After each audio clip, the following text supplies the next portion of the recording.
بسم الله الرحمن الرحيم إن الحمد لله نحمده ونستعينه ونستغفره ونعوذ بالله من شرور أنفسنا وسيئات أعمالنا من يهده الله فلا مضل له ومن يضلل فلا هادي له وأشهد أن لا إله إلا الله وحده لا شريك له وأشهد أن محمدا عبده ورسوله اللهم صل على محمد وعلى آله وأصحابه أجمعين أما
lalu Allah takdirkan akan terjadi seorang anak dari hasil hubungan itu, lam yadurrahu, maka setan tidak akan bisa mencelakakannya. Nah, apa makna setan tidak akan bisa mencelakakannya? Hadis ini diriwayatkan oleh Bukhari dan Muslim. Di sini banyak penafsiran ulama. Salah satu penafsirannya disebutkan oleh Ibnu Daqiq al-Id rahimahullah, yahtamil alla yadurrahu fi dinihi aidha. Mungkin maksudnya tidak akan mencelakakan agama anak tersebut. Nah, ini kalau begitu merupakan satu hal yang sangat penting, faktor yang sangat berarti bagi keselamatan anak. Karena agama anak itu akan terjaga. Dalam penafsiran Ad-Dawudi, ay lam yuftinhu an dinihi ilal kufri, maka setan tidak akan bisa menggoda dia sehingga mengkafirkannya. Ini nikmat yang luar biasa. Upaya syaitan tidak akan bisa membuat anak itu kafir. Walaisal murad ismatahu anil ma'siyah. Tapi bukan maksudnya akan selalu terlindung dari maksiat. Kalau maksiat mungkin, masih mungkin. Tapi kalau kekufuran, maka tidak mungkin. Nah, bukankah ini suatu upaya yang sangat penting dalam rangka keselamatan anak kita dari api neraka? Karena dengan selamatnya dia dari kekafiran, maka ini selamatnya dia dari kekekalan di dalam api neraka. Oleh karenanya, ahibati fillah rahimakumullah, adab-adab Islami yang diajarkan Rasulullah SAW dalam segala hal, termasuk dalam hal ini, itu sangat berarti bagi keselamatan anak kita. Selanjutnya, upaya yang lain yang harus dilakukan juga adalah senantiasa mendoakan anak. Mendoakan anak ini baik sebelum anak itu terlahir, bahkan seperti tadi, ya, saat berhubungan, bahkan sebelum menikah, kemudian setelah menikah, sebelum lahirnya anak, kemudian begitu pula setelah lahirnya anak, yakni sepanjang kehidupan dia dan kita mampu, kita berusaha senantiasa mendoakan. Ikhwan fillah rahimakumullah, kalau kita melihat para anbiya salawatullah wassalamuhu alaihim, kita akan dapati mereka mendoakan anak-anak mereka. Allah Subhanahu wa taala telah mencontohkan dalam banyak ayat bagaimana doa para nabi. Nabi Ibrahim alaihissalatu wassalam sebelum dilahirkannya Ismail berdoa, Rabbi habli minas salihin. Ya Allah, habli minas salihin.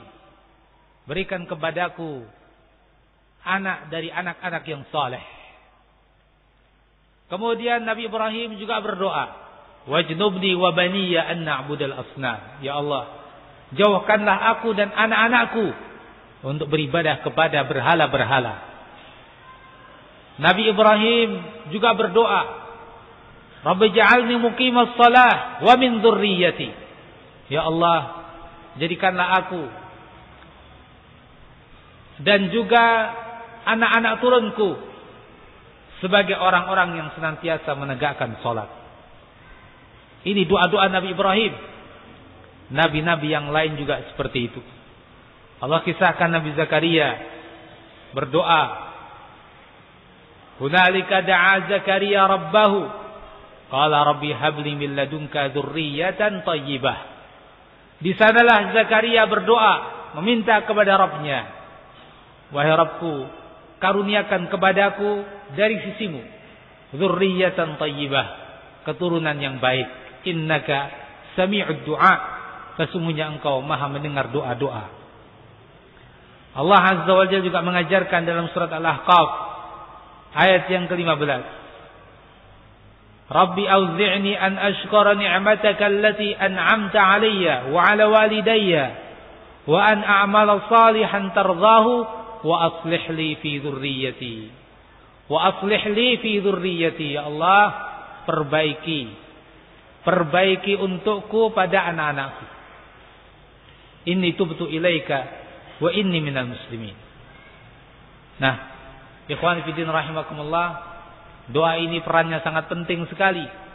Karena upaya yang kita lakukan dalam pendidikan anak-anak kita, dalam nasihat-nasihat, kalau tidak mendapat taufik dari Allah Subhanahu wa taala, maka itu semuanya tidak berarti bagi anak tersebut. Allah Azza wa Jalla juga menceritakan kepada kita bagaimana sebagian anak-anak yang durhaka sementara orang tua mereka orang yang saleh. Bahkan sebagian para nabi. Nah, ini menunjukkan bahwa upaya kita semata-mata upaya yang dilakukan orang tua, kalau tidak mendapat taufik dari Allah Azza wa Jalla, maka tidak berpengaruh bagi anak itu. Oleh karenanya hendaknya senantiasa doa kita selalu teriring dalam pendidikan kita terhadap anak-anak kita. Dahulu diriwayatkan pula Nabi SAW mendoakan Al-Hasan dan Husain, "U'idukuma bi kalimatillahi tammah min kulli syaitanin wa hammah wa min kulli 'ainin lammah." Kemudian Nabi mengatakan, "Hakadha kana yaqulu Ibrahim. Hakadha kana Ibrahim abi yu'awwidu bihi ma Ismail wa Ishaq." Dengan cara seperti inilah dulu Nabi Ibrahim, ayahku, yakni kakek Nabi SAW, mendoakan keselamatan untuk Ishaq dan Ismail. Nah, ini sunnah para anbiya. Nabi Ibrahim berdoa dengan doa tersebut demi keselamatan siapa? Anak-anaknya, Ishaq dan Ismail. Maka Nabi SAW juga mendoakan Al-Hasan dan Husain dengan doa tersebut. "U'idukuma bi kalimatillahi tammah min kulli syaitanin wa hammah wa min kulli 'ainin lammah." Jadi ikhwan fillah rahimakumullah, ini menunjukkan pentingnya doa. Karena para nabi saja berdoa, apalagi kita yang kita harus menyadari kekurangan-kekurangan kita dalam mendidik anak-anak kita, dalam menjaga anak-anak kita dan memperhatikan mereka. Jadi selalu doa itu harus dipanjatkan. Kemudian tidak lupa pula upaya yang kita lakukan demi keselamatan anak kita adalah memberi nama-nama yang baik. Karena nama yang baik itu punya pengaruh.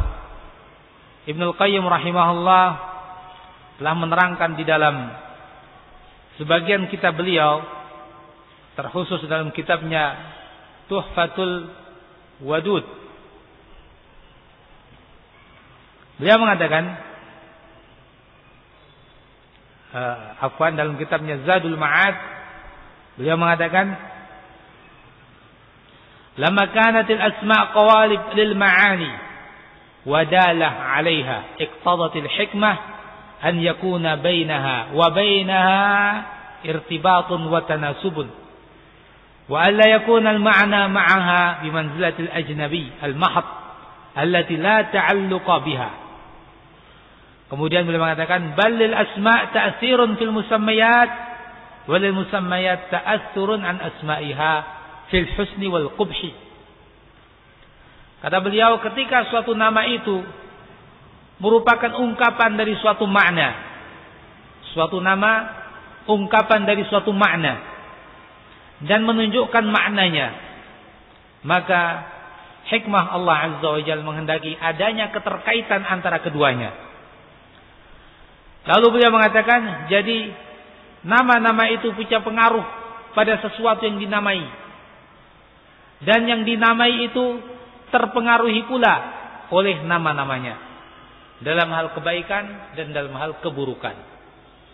Nah, kalau begitu salah satu upaya kita untuk menjadikan anak kita anak yang saleh, yang selamat dunia akhirat, namai dengan nama yang baik. Tentu tidak kemudian kita berpikir, kenyataannya banyak orang namanya baik tapi perilakunya buruk. Ya. Ini tidak membantah apa yang kita sebutkan. Karena masing-masing punya pengaruh. Nama punya pengaruh, pergaulan punya pengaruh. Ketika pergaulan lebih dominan, pengaruh nama ini enggak berarti. kalah dengan dominannya pengaruh pergaulan. Tapi kalau pergaulannya baik, namanya baik, ya, pendidikannya baik, berbagai macam hal yang mempengaruhi adalah pengaruh baik, maka semakin mengokohkan pengaruh baik tersebut dan akan menjadi orang yang baik. Ya. Jadi apa yang diterangkan oleh Ibnu Qayyim tadi, sekali lagi jangan dibantah dengan mengatakan itu pencuri namanya Ali, oh itu perampok namanya Hussein, itu perampok namanya siapa? Tidak begitu. Ya. Ini nama-namanya bagus dan punya pengaruh, ya, tapi kalah dengan pengaruh yang lebih kuat. Tidak ada pendidikan Islami dan pergaulan yang rusak. Oleh karenanya, karena nama-nama itu punya pengaruh, Nabi SAW menganjurkan kepada kita untuk memberi nama-nama yang baik dengan beberapa hadis beliau. Semisal beliau menyebutkan, Ahabul asma' ilallah Abdullah wa Abdurrahman. Sebaik-baik nama di sisi Allah yang namanya Abdullah dan yang namanya Abdurrahman. Dihambakan kepada Allah, dihambakan kepada Ar-Rahman, menjadi hamba Allah dan hamba Rahman. Begitu pula nama-nama yang di depannya Abdun, itu juga secara umum bagus tentunya kalau dihambakan kepada Allah. Abdullah, Abdurrahman, Abdul Samad, Abdul Wahid, Abdul Qayyum, Abdul Ilah, dan lain-lain. Ini nama-nama yang bagus.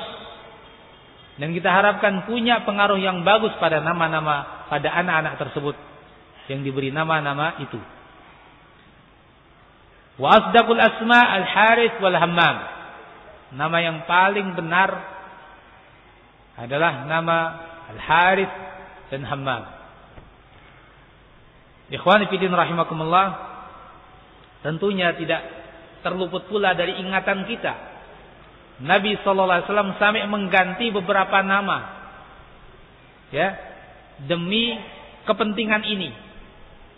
Datang seorang sahabat, datang dengan menyebut namanya atau nama anaknya, kemudian Nabi rubah.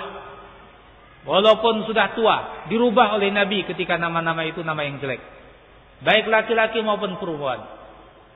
Ibnu Qayyim rahimahullah menyebutkan contoh-contoh yang banyak di dalam kitabnya Tuhfatul Maudud, di dalam bab terkhusus tentang bagaimana Nabi merubah nama-nama menuju nama yang baik.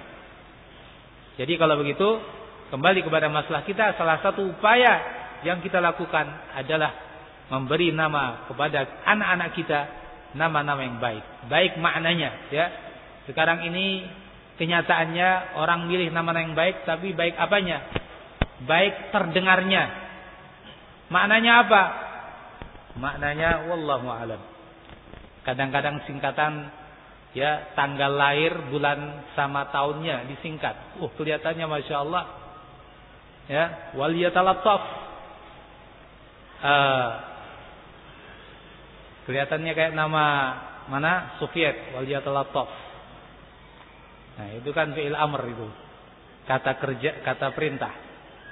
Wal yatalattaf. Ada yang namanya begitu. Ya. Kemudian nama-nama yang lain, ya, macam-macam sudah. Saya sulit mau memberi contoh, antum lebih tahu. Di masyarakat kita trennya begitu. Nama-nama yang kelihatannya bagus, enak didengar, ya, apalagi nama idola-idolanya, pemain bola, pemain sinetron, pemain bintang film dan lain-lain. Sementara secara makna ditinjau dari agama Islam tidak baik. Bukan itu yang dimaksud. Sekarang kalau kita lihat orang-orang pada umumnya memberi nama Abdullah, jadi hitung jarang sekali, iya kan? Wah, Abdullah, nanti panggilannya Dolah. Aduh, sudah biasa seperti itu. Ya. Nama Saleh, wah, nanti Saleh, Soleh. Nama-nama yang seperti itu yang sesungguhnya secara makna bagus, tapi orang-orang sudah mulai enggan. Terutama justru yang nama depannya Abdun ini mulai jarang sekali. Abdullah, Abdurrahman, Abdurrahim, kecuali di kalangan ikhwah, alhamdulillah. Tapi orang-orang pada umumnya sudah menjauhi nama-nama itu. Padahal itu nama-nama yang bagus. Nah, sekali lagi kembali kepada apa yang kita sebutkan, pilihlah nama-nama yang bagus secara syar'i. Kemudian upaya yang lain juga dalam rangka menyelamatkan anak kita adalah dengan memberi makan yang halal. Ini sangat penting. Karena Rasulullah SAW bersabda dalam beberapa hadis, di antaranya beliau mengatakan, la yadkhulul jannata lahmun nabata min suhtin an-naru aula bihi. Tidak akan masuk ke dalam surga lahmun nabata min suhtin, suatu daging yang tumbuh karena makanan yang haram, minuman yang haram. An-naru aula bihi, neraka itu lebih utama bagi dia. Nah, ikhwan fillah rahimakumullah, kalau begitu hati-hati dalam memberi makan anak-anak kita. Jangan yang penting dapat rezeki dan penghasilan. Jangan berpatokan mencari yang halal susah, akhirnya mencari yang haram. Na'udzubillah. Dahulu para pendahulu kita, dinukilkan oleh Ibnu Qudamah rahimahullah dalam kitabnya Mukhtasar Minhaj Al-Qasidin, keteladanan seorang ibu ketika sang suami pergi mencari ma'isyah. Sang istri pun berkata kepada suaminya agar mencari makanan yang halal. Carilah makanan yang halal. Lalu dia mengatakan, fa inna nasbiru 'alal ju' wa la nasbiru 'alan nar. Sesungguhnya kami sabar, mampu untuk bersabar terhadap rasa lapar, tapi kami tidak mampu untuk bersabar untuk merasakan panasnya api, apalagi api neraka. Nah, ini keteladanan seorang ibu. Dia berpesan kepada suaminya dan mendukung suaminya untuk mencari yang halal. Walaupun itu sedikit, walaupun itu susah, daripada banyak dan mudah tapi haram, karena akan berakibat masuknya neraka. Sesuai dengan apa yang kita dengar dari sabda Rasulullah, barang siapa yang dagingnya tumbuh dari sesuatu yang haram, an-naru aula bihi, lebih utama untuk masuk ke dalam neraka. Dan lebih daripada itu, makanan yang haram akan menghambat terkabulnya doa. Seperti hadis yang masyhur yang kita sering dengar. Oleh karenanya, menjadi salah satu usaha yang terpenting bagi kita adalah menyuapi anak-anak kita dengan makanan yang halal. Kemudian, usaha berikutnya yang harus kita perhatikan adalah hendaknya kita memilihkan untuk anak-anak kita teman-teman yang baik. Karena pengaruh teman itu begitu besar. Pengaruh teman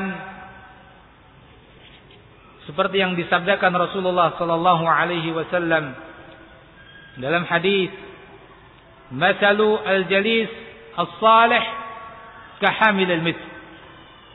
Perumpamaan seorang teman duduk yang baik ibaratnya seperti penjual minyak wangi. Imma an tabta'a minhu, imma an yuhdiyak, wa imma an tabta'a minhu, wa imma an tajida minhu rihan thayyibah. Ada 3 kemungkinan kalau kamu berteman dengan seorang penjual minyak wangi. Mungkin dia akan memberi kamu minyak wangi, atau kamu akan membeli minyak wanginya, atau paling tidaknya kamu akan mencium bau yang harum darinya. Semuanya baik. Inilah permisalan teman yang baik. Maka carilah untuk anak-anak kita teman yang baik. Perhatikan pergaulannya. Sementara masalu al-jalisus su', perumpamaan teman yang jelek. Kana fi khilkir, seperti seorang pandai besi yang membuat parang, yang membuat cangkul. Kamu berteman dengan dia, ada dua kemungkinan kata Rasul sallallahu alaihi wasallam. Imma an yuhriqa thiyabak, mungkin akan menyebabkan bajumu terbakar, terciprati oleh percikan-percikan api. Atau paling tidaknya kamu akan mencium bau-bau yang tidak enak. Ya bau besi, ya bau keringat, ya bau asap. Nah, inilah permisalan teman yang jelek. Maka dari itu perhatikan pergaulan anak-anak kita. Tidak boleh kita lepas begitu saja. Nabi SAW bersabda dalam hadis yang lain, Al-mar'u ala dini khalilihi, falyanzur ahadukum man yukhalil. Sesungguhnya seseorang itu berada pada perangai temannya, sesuai dengan perangai temannya. Temannya baik, dia akan menjadi baik. Biasanya begitu. Temannya jelek, dia akan menjadi jelek. Maka kata Rasul alaihi salatu wassalam, falyanzur ahadukum man yukhalil. Seseorang di antara kalian hendaknya melihat siapa yang menjadi teman dia. Jangan sembarangan memilih teman.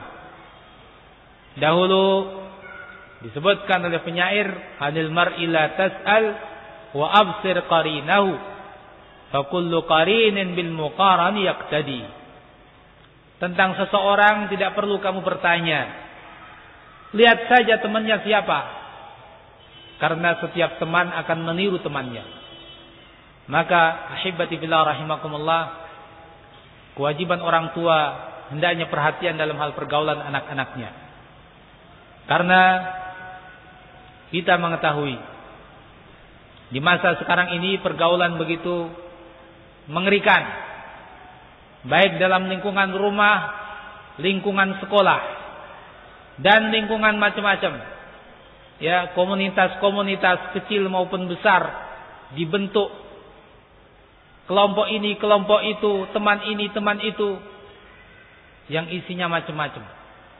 Ya, pergaulannya macam-macam, agamanya macam-macam. Na'udzubillah. Oleh karena itu, kalau seorang ayah atau ibu tidak perhatian, maka la yalumanna ila nafsah. Jangan dia cerca kecuali dirinya sendiri. Jelas, na'udzubillah, kalau tidak diselamatkan oleh Allah, anaknya akan hancur karena pergaulan-pergaulan yang luar biasa. Bisa jadi kehancuran dalam bab akidahnya, bisa jadi kehancuran dalam bab ibadahnya, bisa jadi kehancuran dalam hal akhlaknya, rusak pergaulannya. Dan sekali lagi kita ingatkan bahwa nanti akan ditanya oleh Allah Azza wa Jalla tentang anak-anaknya. Tidak kemudian dia dibiarkan oleh Allah Azza wa Jalla. Orang tua yang seperti itu namanya dayyus. Orang tua yang seperti itu membiarkan anak-anaknya bergaul semaunya, laki-laki, perempuan. Dayyus disebut oleh Nabi sallallahu alaihi wasallam. Ya, dan diancam bahwa dia tidak akan masuk ke dalam al-jannah. Na'udzubillah. Kalau nanti anaknya masuk neraka, bagaimana tanggung jawabnya? Ikhwan fillah rahimakumullah. Jadi kalau begitu, satu hal yang sangat penting di sini dalam upaya menyelamatkan anak-anak kita, perhatikan pergaulannya. Pilihkan untuk anak-anak kita teman-teman yang baik. Teman yang baik, agamanya, akidahnya, akhlaknya, yang mengingatkan saat lupa, yang mengajari saat tidak tahu, yang mengajak kepada tempat-tempat yang baik dan perilaku yang baik. Kemudian upaya yang lain juga yang perlu dilakukan adalah memilihkan pasangan yang baik. Ya, kalau tadi terkait dengan orang tuanya sendiri ketika memilih, sekarang giliran punya anak, pilihkan untuk anaknya pasangan yang baik. Ya, karena apa? Nah, ini lebih daripada teman. Karena akan menjadi pendamping hidupnya, mungkin sampai matinya. Oleh karenanya kita lihat dahulu misalnya Umar radhiyallahu anhu sampai mau menawarkan anaknya. Demi apa? Demi pasangan yang baik. Ditawarkan kepada Rasulullah, ditawarkan kepada Abu Bakar, ditawarkan kepada Utsman. Atau paling tidaknya ketika datang orang-orang yang melamar, maka lihat seperti yang dikatakan oleh Rasul tadi dalam hadis, lihat agamanya, lihat akhlaknya. Nah, laki-laki maupun perempuan anak kita harus kita bimbing. Jangan sembarangan. Dahulu ulama mengatakan, kalau ada yang menikahkan anaknya dengan ahli bid'ah, ini artinya memutus silaturahminya. Ya. Kalau dia nikahkan anaknya dengan ahli bid'ah, ini artinya memutus silaturahminya. Karena apa? Karena kemungkinan besar anaknya pun akan menjadi ahli bid'ah. Nanti putuslah hubungan dia dengan anaknya. Karena masing-masing dengan agama yang diyakininya masing-masing. Ajaran, keyakinan yang diyakininya masing-masing. Oleh karenanya, ikhwani fiddin rahimakumullah, orang tua harus perhatian betul dalam hal ini. Seorang ayah, seorang ibu harus bekerja sama demi mewujudkan hal tersebut. Kemudian hal yang lain disebutkan pula di sini dalam buku ini, termasuk upaya yang harus dilakukan adalah ikhtiyarul madrasah, mencari tempat sekolahnya. Nah, ini juga tidak kalah penting. Kenapa? Karena yang namanya sekolah itu tempat pendidikan. Yang namanya sekolah itu tempat pendidikan. Ya. Sehingga dia lihat bagaimana sekolahnya, bagaimana gurunya, bagaimana pendidikannya. Apakah pendidikan itu hanya sebuah slogan, ataukah pendidikan itu betul-betul bima'nal kalimah, betul-betul mendidik. Nah, sekarang banyak yang labelnya pendidikan tapi sesungguhnya tidak mendidik. Itu hanya sebatas pada slogan-slogannya saja. Ikhwan fillah rahimakumullah,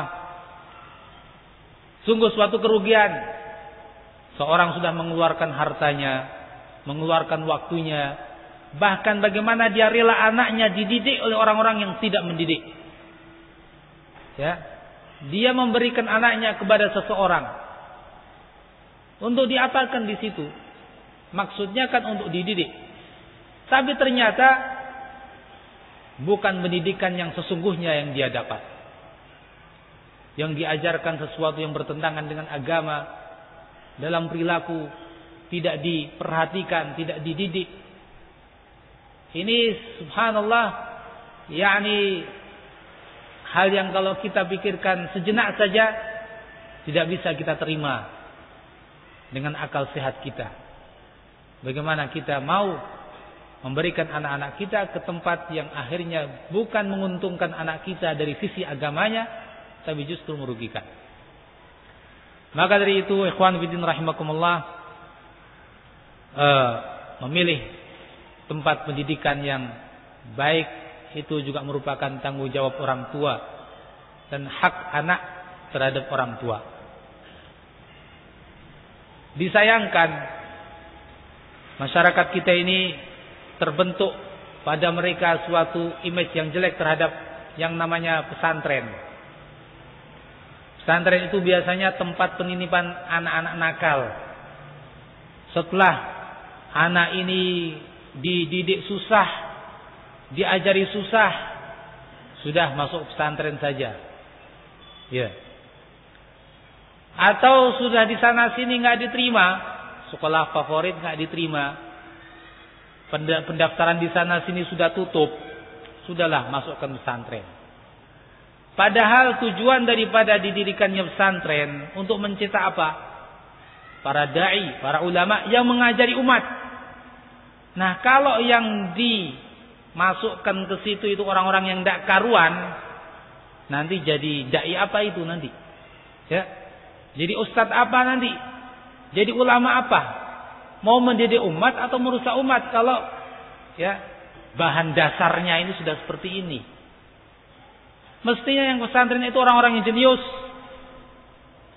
juara-juara di tempat-tempat umum misalnya, nah, mestinya itu masuk ke pesantren-pesantren untuk dididik agama yang nanti menjadi ulama betul-betul berilmu, betul-betul berlaku yang baik, sehingga umat ini akan menjadi baik. Nah, ikhwanu fillah rahimakumullah, nah kita harus menyadari hal ini. Jadi dengan pendidikan yang sekarang ini ada, kita harus banyak berpikir. Salah satu nasihat Syekh Rabi' hafizahullah taala yang beliau tulis dan disebarkan, semoga banyak yang membaca.